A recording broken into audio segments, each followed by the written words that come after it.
ازيكم، انا عمر الجبلي. النهارده هنعمل تمرين هات. ايه هو الهات ورك اوت؟ للناس اللي مش عارفه، هو عباره عن نوع من التمرينات بيعلي اللياقه جدا وبيحرق الدهون من الجسم، ومش بس في وقت التمرين، ده على مدار اليوم كله. النوع ده من التمرينات مش محتاج اي ادوات، مش محتاج اي مكان، بالكتير هتتمرن وتحتاج اكسرسايز مات.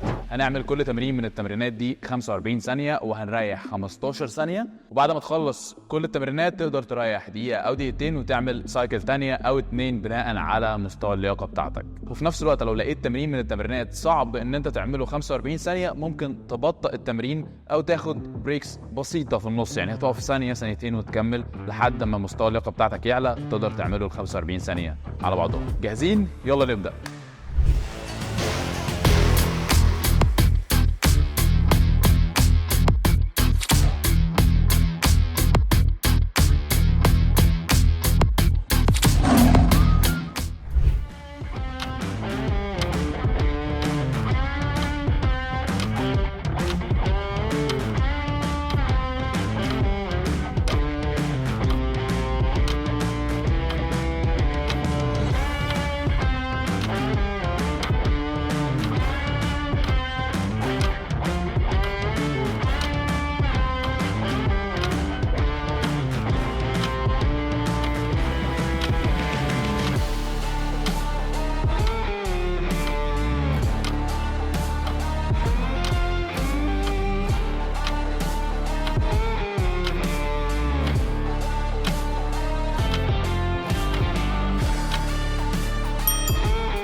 كده خلصنا سايكل.